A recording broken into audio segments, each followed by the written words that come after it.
Got to breathe. Jaya Radha Madhava Kunja Bihari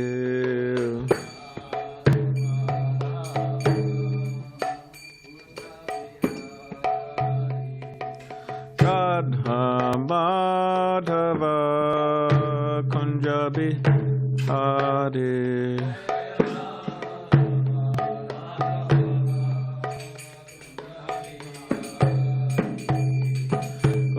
Janavalabha Girivaradari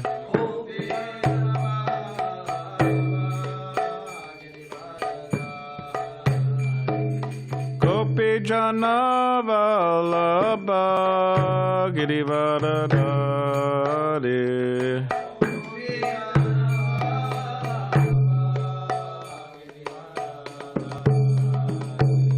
Yashodanandana Brajajana Ranjana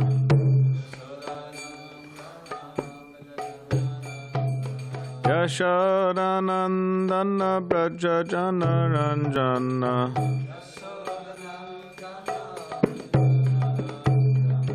Yamunatira Vanachari Yamunatira Vanachari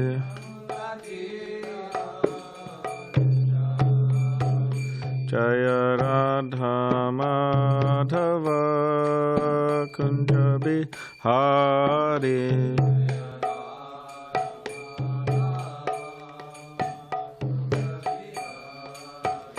Jaya Radha Madhava Kunja Bihari Kunja Bihari Jam Vishnupada Paramahamsa Parivajikacharya Ashtotara Shuddha Shri Srimad Bhakti Vedanta Swami Prabhupada Ki Jai Grantaraj Srimad Bhagavatam Ki Jai. All glories to the assembled devotees. All glories to the assembled devotees, all glories to the assembled devotees, all glories to Sri Guru and Sri Gauranga.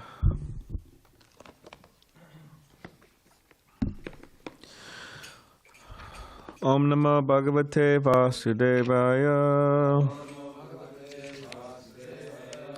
Om Namo Bhagavate Vasudevaya. Om Namo Bhagavate Vasudevaya. Seventh Canto, The Science of God, Chapter 7, what Prahlad learned in the womb, Text 28. Tasmad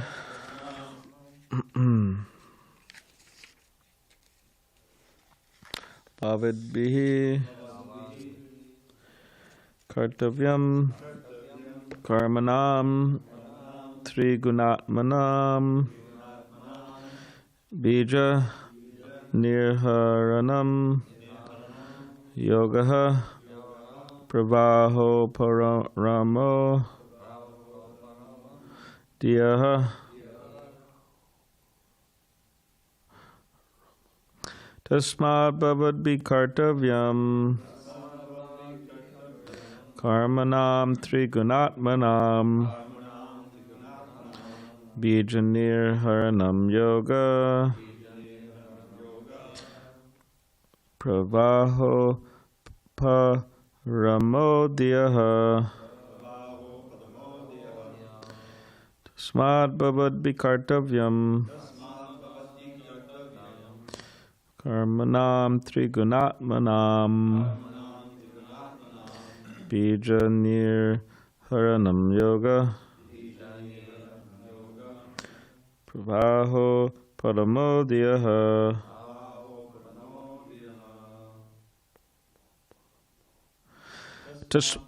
Oh, sorry, did I do? Oh, yeah, you can go, yeah. I don't know.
तस्माद् भवति कर्तव्यम्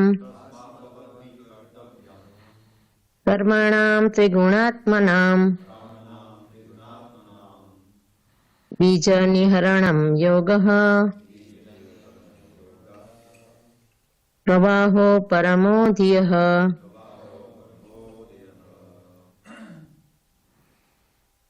Tasmad, therefore, pavidbihi, by your good selves, kartavyam, to be done, karmanam, of all material activities, triguna atmanam, conditioned by the three modes of material nature, bija nirharanam, burning of the seed, yogaha, the process by which one can be linked with the Supreme, pravaha, of the continuous current in the form of wakefulness, dreaming, and deep sleep.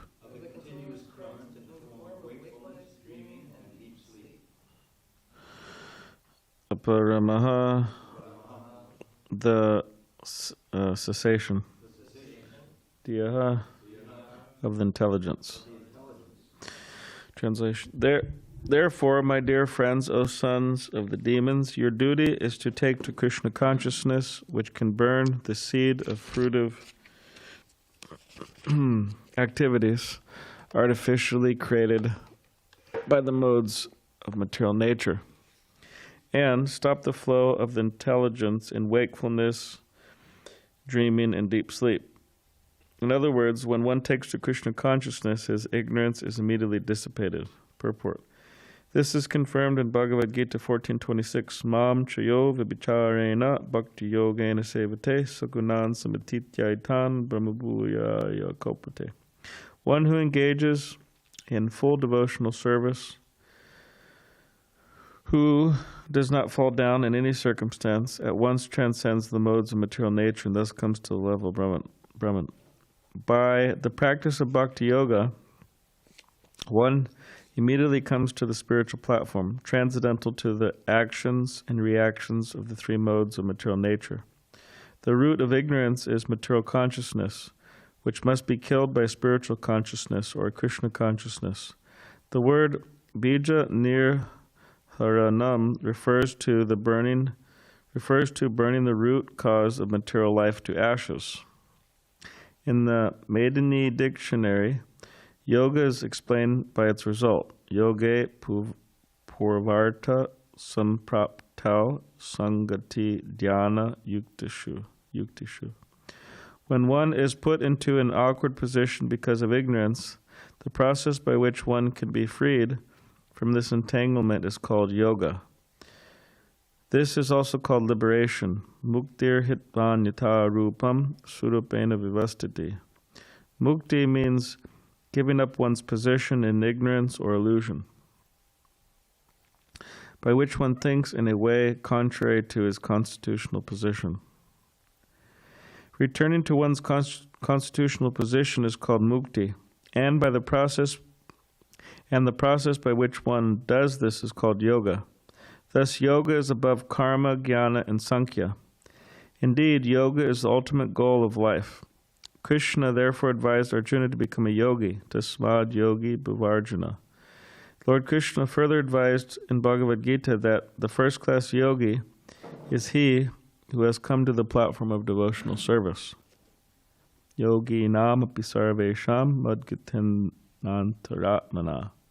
Shradhavan bhajate yomam sameyukta tamomataha. Of all yogis, he who always abides in me with great faith, worshipping me in transcendental loving service, is most intimately united with me in yoga and is the highest of all.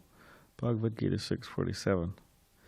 Thus, one who always thinks of Krishna within the core of his heart is the best yogi. By practicing this best of all yoga systems, one is liberated from the material condition. Om Nikantibidandasya Gananjana Shlakya Chakshulan Maditamena Tasmai Shri Gurave Namaha Mukam Karitvachalam Pangam Langate Grim Yakipidamaham Vande Shri Gurundiditaranam Vanchakabdirubhishcha Kripa Sindhubhyevacha Patitanam Pavanebhyo Vaishnavebhyo Namo Namaha Jai Shri Krishna Chaitanya Prabhu Nityananda Shri Advaita Gadadhar Shivasri Gaur Bhaktivinoda Hare Krishna Krishna Krishna Hare Hare Hare Rama Rama Rama Hare Hare. Translation. Therefore, my dear friends, O sons of the demons, your duty is to take to Krishna consciousness, which can burn the seed of fruitive activities artificially created by the modes of material nature, and stop the flow of the intelligence and wakefulness dreaming in deep sleep. In other words, when one takes to Krishna consciousness, his ignorance is immediately dissipated. Hare Krishna. So, Srila Prabhupada gave an example of, or the examples given of, if you're doing mathematical calculations, sometimes you see universities, they have blackboards that are around the room and they're doing all these calculations, right? It's like filling up all these boards. And if you make, say, the wrong calculation or some mistakes in the beginning, let's say you make some mistakes in the beginning, so whatever you calculate after that is wrong, and the conclusion is wrong. Yeah, and these people, I mean, at the universities, their brains are really firing, and they're really, I was just talking with one devotee, and he's getting his degree in engineering and this, and he's studying for his exams, and I said, so, like, what are you going to do? Study like 3 hours or something that night, or? And he laughed, and he said, "Oh no," he said, "I'm studying all day, literally for hours." It's quite a challenge, actually. I was thinking if we were to apply that to Krishna consciousness, studying, for hours, chanting for hours. But yeah, if there's a mistake made in the beginning, then the conclusion's wrong.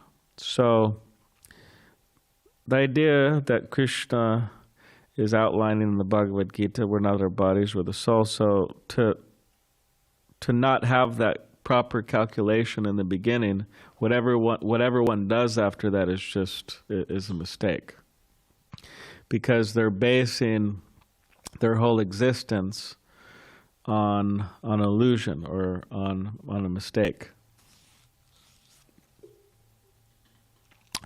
So therefore, it's important that we have the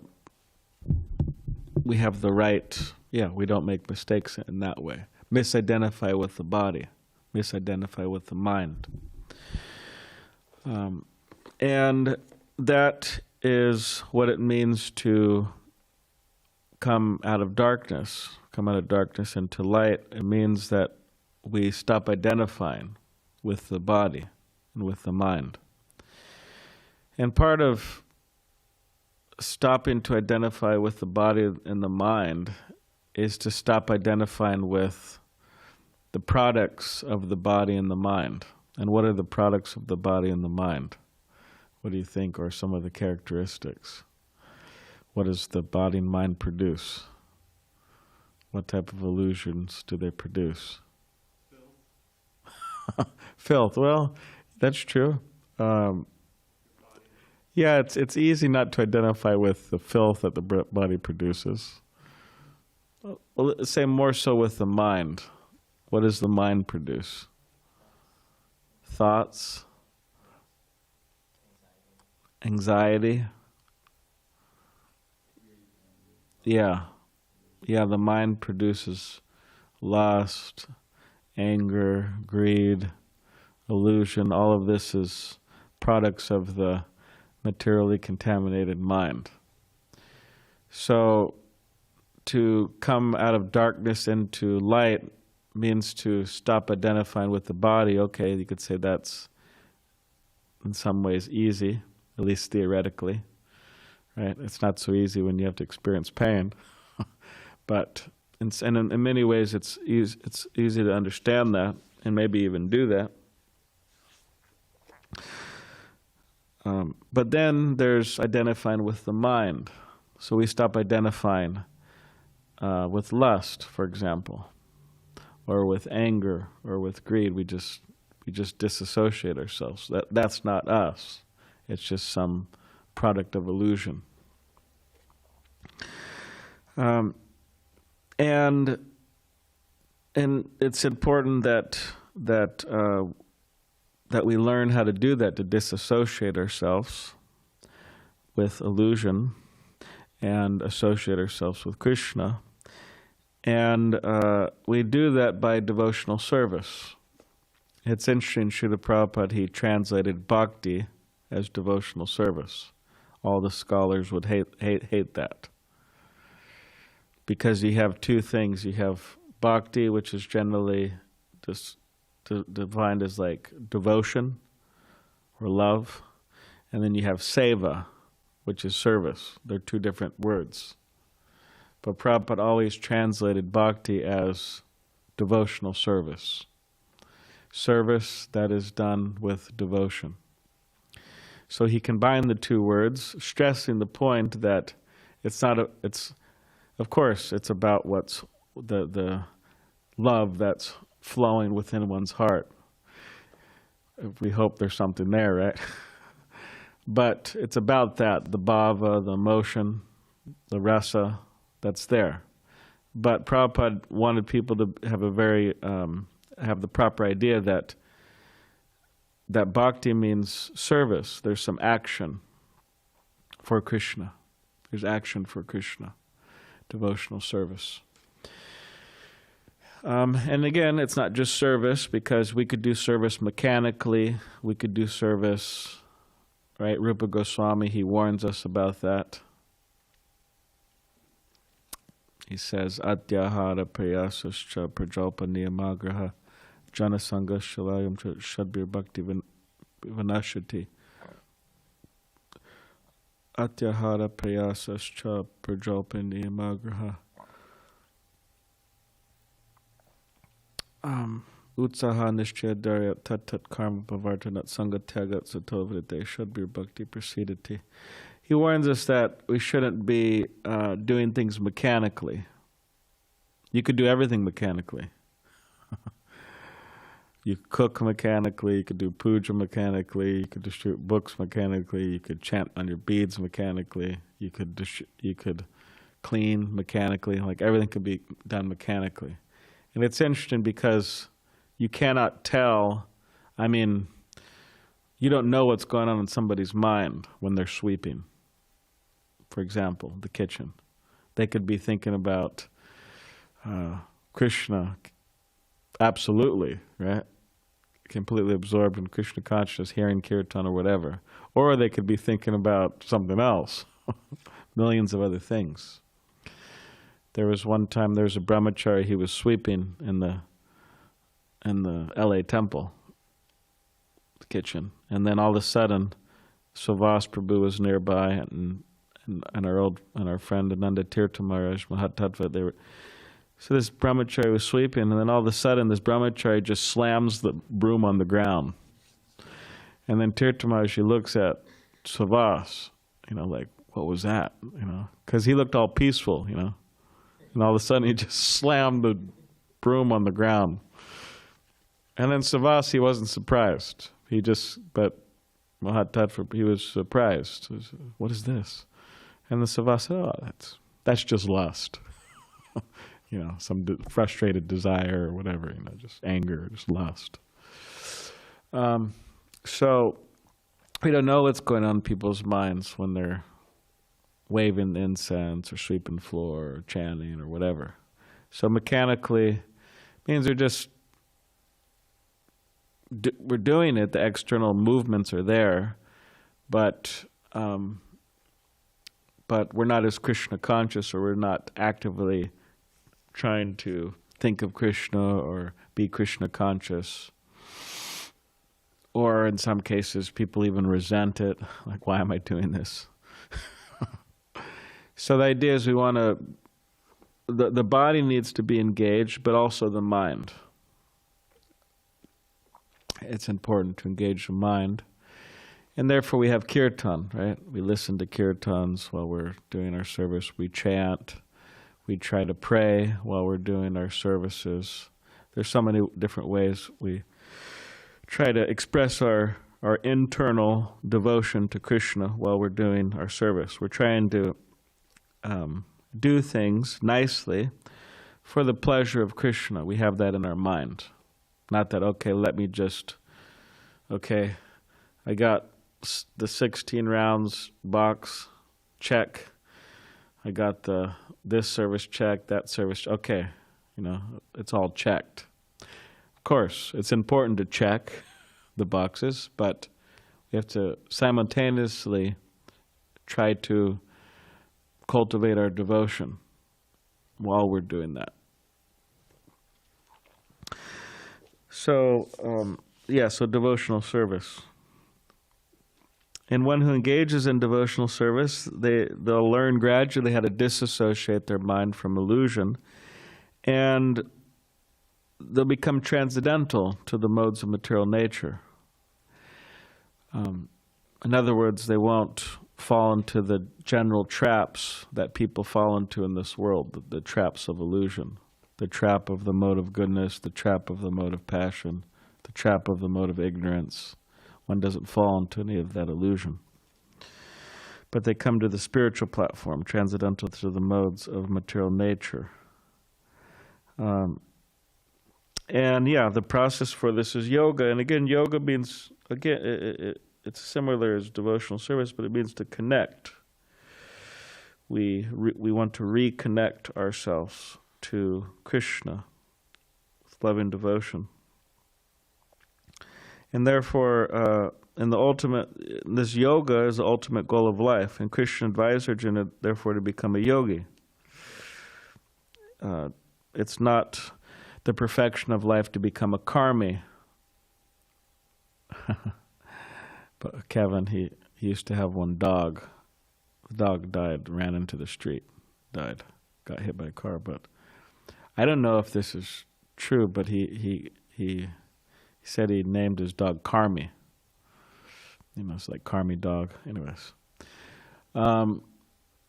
But the goal of life is not to be a Karmi. Karmi just working for fruitive results, which in some ways you could say is a kinder word than vikarmi. Vikarmi just is one engaged in absolute, fruitive activity, sinful activity against the scriptures, considered a lowly position, vikarmi. So the goal of life is not to be a karmi.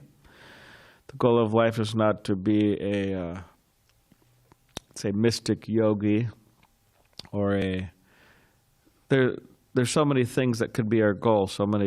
We could try to become so many things. But the goal of life is to become a yogi, bhakti yogi. And Krishna says that of all the yogis, he who abides in me with great faith, worshiping me in transcendental loving service, is most intimately united with me in yoga and is the highest of all. So we have to, if one wants to be a proper yogi, then they have to have great faith in Krishna. But we have to abide in Krishna with great faith. So that faith is important, and we don't want people having blind faith, because blind faith it doesn't work. Again, it's a bit of a mechanical thing that, okay, I show up at the temple, I check the boxes and whatever, or I show up, I'm living in the ashram and I show up in the temple room and I check the boxes, and But therefore, there's a great stress on knowledge. We have so many classes, and part of the classes is not just, again, to check the box, okay, I went to class. But the idea is to try to understand the subject matter, all the verses of the Bhagavatam, to think about it, to meditate on it, to try to apply it within our lives, to remember it, to tell others about it. And Srila Prabhupada therefore stressed a lot on education, not just building temples. Interesting enough, Srila Prabhupada said, to Tamal Krishna Goswami, he told him that we have enough temples in America. And he said, now I want you to open up what he called like reading rooms. You know, like the Christians, they have reading rooms. Kind of, you could say like little centers or storefronts type of idea. Interesting point.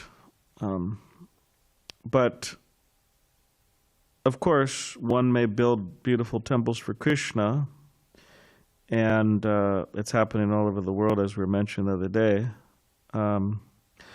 But what is the purpose of that? The purpose of that is not just to build a beautiful building with, wonderful architecture and then collect people's money. But the whole purpose of that is to educate people. It is an educational institution. That's what Srila Prabhupada wanted it to be, a place of education. And without becoming educated in Krishna consciousness, we will definitely have issues. Individually, collectively, big issues without education. Therefore, there's so much stress. Okay, Srimad Bhagavatam class, Bhagavad Gita class, reading as much as possible, speaking with devotees, trying to understand. It's not just. It's there to actually save us from ignorance.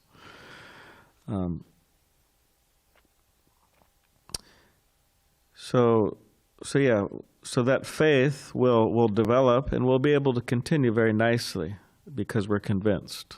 And without that conviction, it's either mechanical, or it's very shaky. It's not going to last, or it's based on sentiment or fanaticism. And then, it's not what Chaitanya Mahaprabhu stressed, right? Vairagya Vidya, Nija Bhakti Yoga, that there has to be knowledge, cultivation of knowledge. In Krishna consciousness, there has to be cultivation of detachment. And where is there a question of detachment without knowledge? So in other words, speaking of brahmacharis, if one wants to be a brahmachari, which Prabhupada would also say grihasta brahmachari, but if one wants to be a brahmachari or make progress as a brahmachari, and what to speak of sannyas, then one has to have knowledge. And that's actually how one's able to make a lot of progress, by that cultivation of knowledge. And not in a dry, jnani type of way, but we're cultivating knowledge about Krishna, about Krishna consciousness. We're cultivating knowledge to give people Krishna consciousness in a bhakti way, right? Bhakti Vedanta. And then we worship Krishna in transcendental loving service. That's part of knowledge that we, right? Bhakti Vedanta. What's the end of all knowledge? The end of all knowledge is bhakti. We engage in the process of devotional service. That's the ultimate end. And we're united with Krishna. So such a person is the highest of all yogis. One who thinks of Krishna within the core of his heart is the best yogi. I heard something from Padyavali, is quite interesting. one devotee, he was talking about separation from Krishna, and there was some discussion, there was some idea, okay, what's better, to meet with Krishna or be separated from Krishna? So he explains in the shloka that, well, it's better to be separated from Krishna. And he said, well, why is that? Because by being separated from Krishna, or when one is separated from Krishna, when one is with Krishna, there's only one Krishna, right? But when one is separated from Krishna, there's unlimited Krishnas throughout the three worlds. It means they're seeing Krishna everywhere. So separation is superior. It's an interesting idea, but so yeah, so that's the idea, to try to become a yogi, highest of all yogis, intimately related, connected with Krishna, always thinking of Krishna. So does anybody have any Krishna. Editorial comment? Okay. All right, translation of that famous verse 647, quoted in the purport. Yeah. And of all yogis, the one with great faith who always abides in me, thinks of me within himself. If you read it in the purport there, it's not there, right? Thinks of me within himself and renders transcendental loving service to me. He is the most intimately united with me and yoga, and is the highest of all. Now, this is one of the verses that we're debating on whether that should be in there or not. Are you all the way up to the 6th chapter now? No, we're in the 9th. Oh, 9th. Okay. Yeah, we're moving along. But if you search for this verse, could probably quote it a lot, in his books as well as his lectures. He practically always stresses that point of thinking me within himself, and even in the Bhagavad Gita itself, he quotes it like I think in the introduction and stuff, So that is the idea to change abide to think? No, both should be there. Okay. But Prabhupada said, abide by me. Mm-hmm. Abide in me is a thing from the Bible. Uh-huh. Jesus said, abide in me, meaning always dwell with me, like that, be with me. Dwell with me. So that was a contribution of the first editor, who was not Hayagriva, believe it or not. The first editor of Bhagavad Gita was Ray Rama, and a lot of what he did in those translations, he put in that, abide in me. But now what's abide by me? Abide by means abide by my instructions. Okay. In other words, follow. Okay. Anyway, just to let you know, but that we one of the projects is, once we finally settle on these, we have to go through all of the Bhagavatams and fix all the citations. Otherwise, it gets confusing if they're not the same. Mm-hmm. Thought I'd share that with you. Thank you. All right. Any other? It's like Veer Chandra Das. Hare Krishna, thank you for the class. It's a very important topic.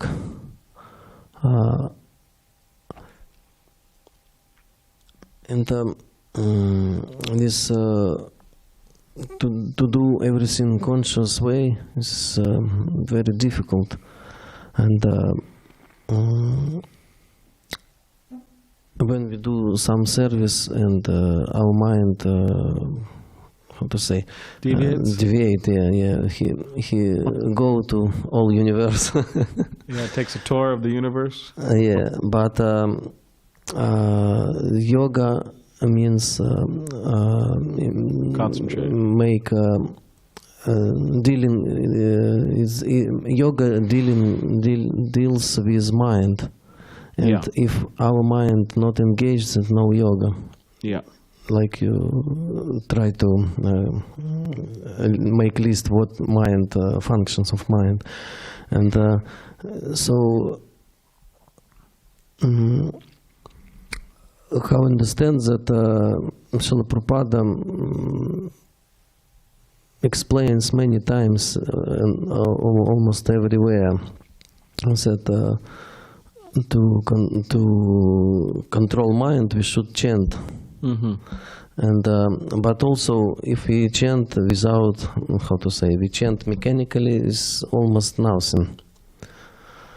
And also very to help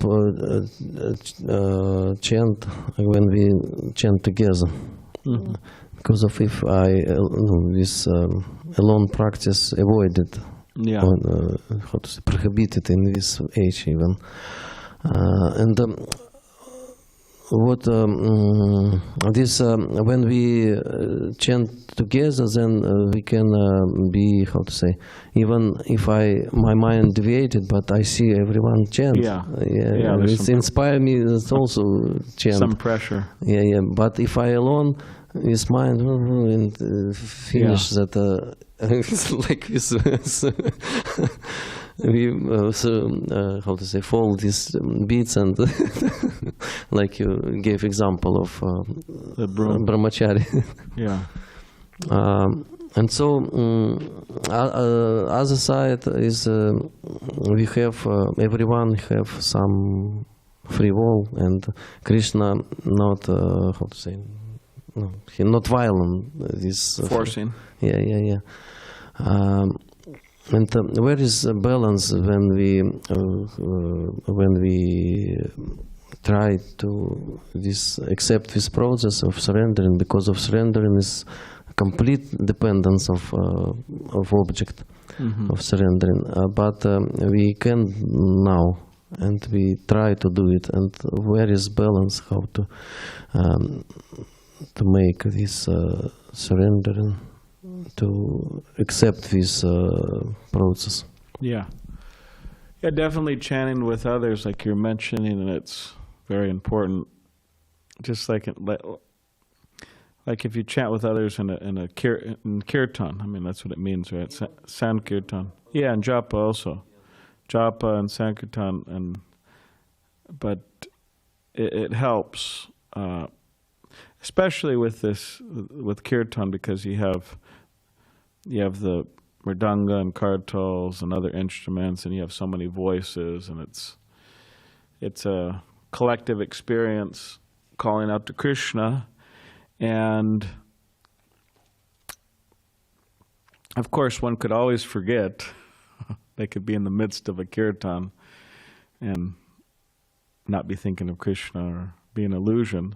But it's easier in kirtan, and also with chanting japa. I mean, if we see that our mind is deviating or whatever, then if we see enthusiastic devotees around us, then we say, okay, I'll bring my mind back. Okay, Hare Krishna, Hare Krishna. It helps. And therefore the process of Krishna consciousness, like for example, the 5 most potent forms of devotional service: deity worship, hearing Srimad Bhagavatam, chanting the holy name, residing in a holy place, and associating with devotees.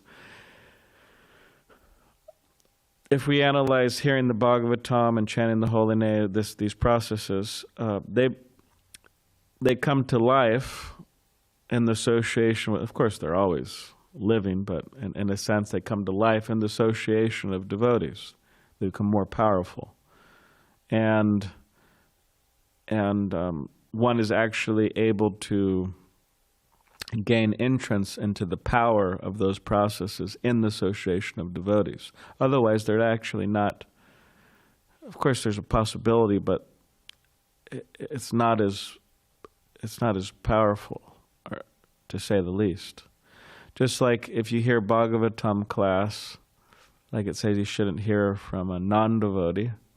It says like milk touched by the lips of a serpent, and so on.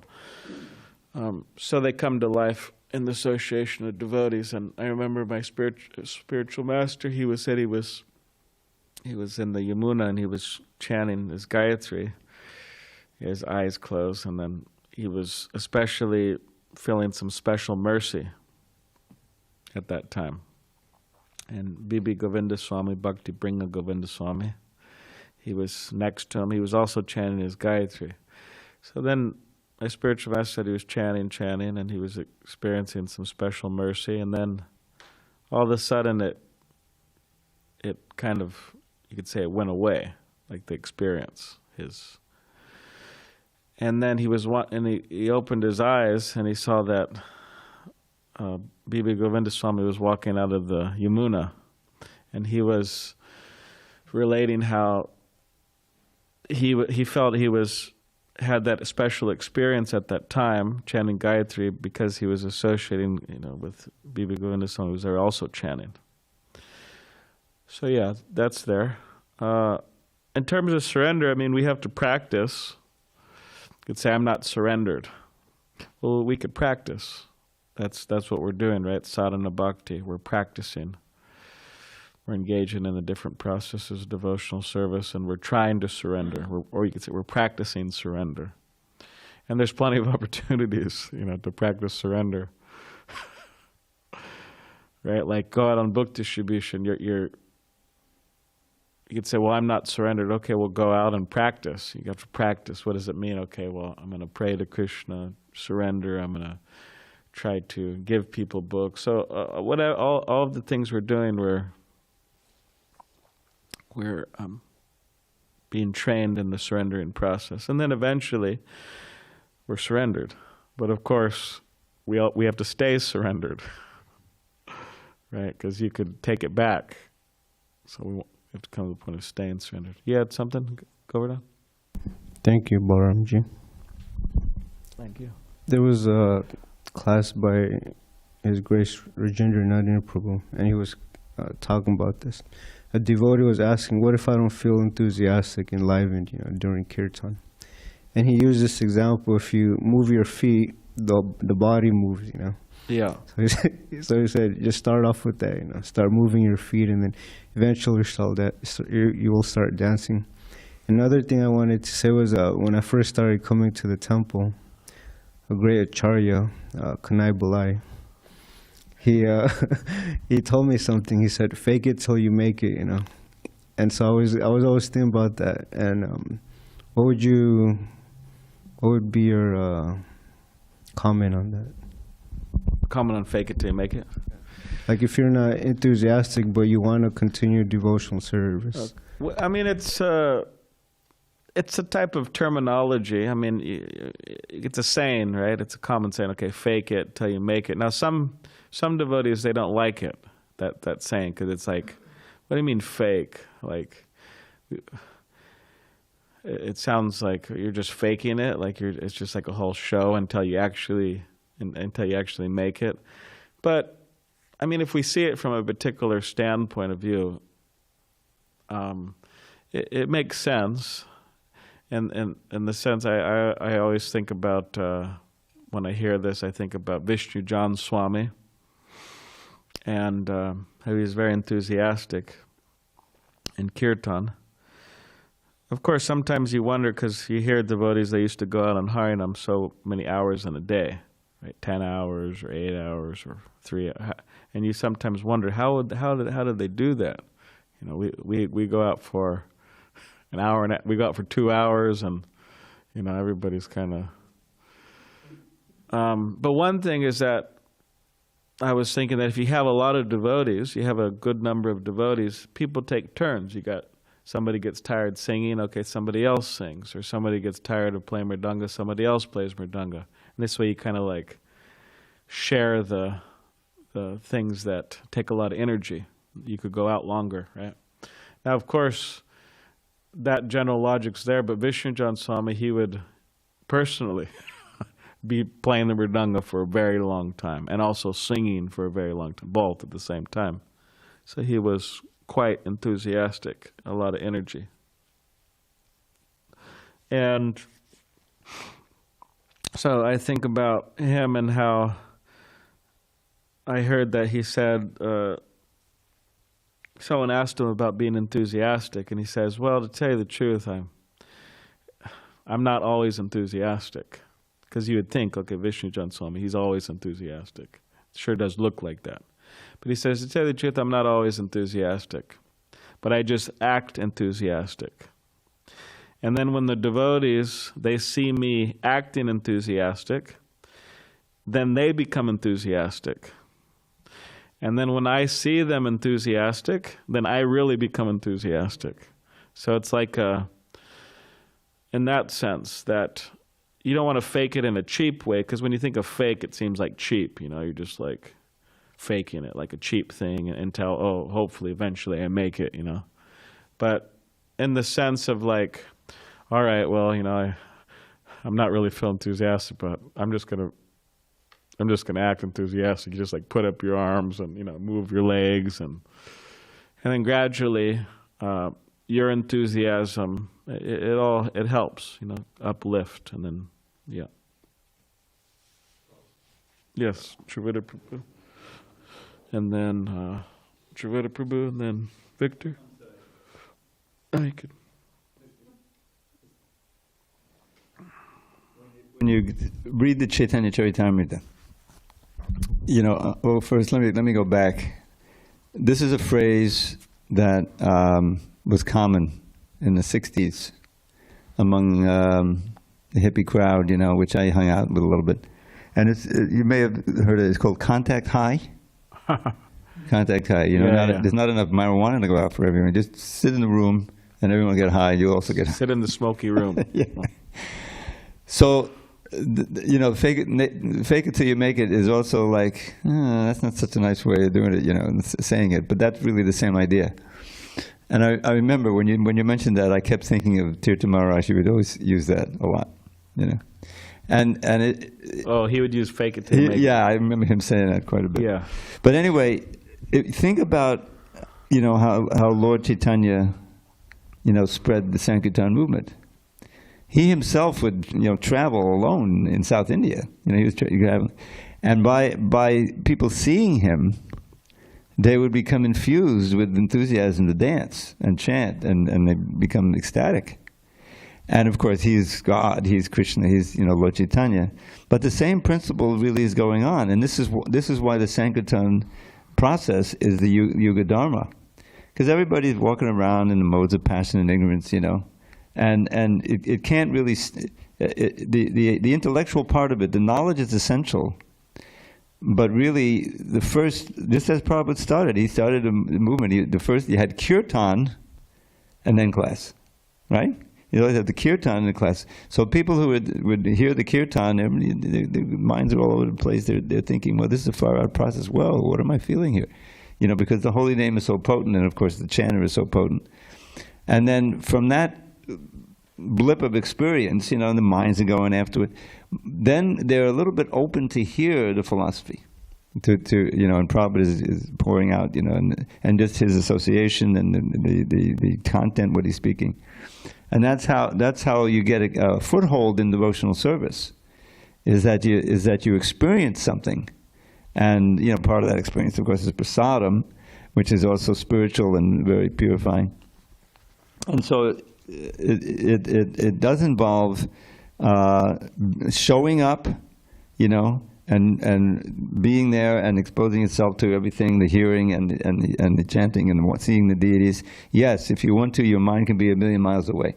But if you're not open to being transformed by the environment, then eventually you won't be coming anymore. It won't happen. And you know, and this is the main reason why the Yuga Dharma is the Sankirtan, because it's so powerful and the beat is so powerful. Prabhupada said it's not. They asked, there was on a morning walk, and they asked the devotee, "What's the most universal language?" And a lot of them were saying music, and Prabhupada said no, and it said this and that. It's rhythm. It's rhythm. And you get caught up in the beat, and before you're long, you're dancing, and then you're feeling something, and well, what's that mantra? And let me read this book, you know. So that's how it's working. But you still, since you're free, you're free to depart, you know, develop doubts and everything. So until you become an absolutely pure devotee, the danger is, or at least to the Nishta stage, there's a danger of associating with the modes and losing your faith and going away.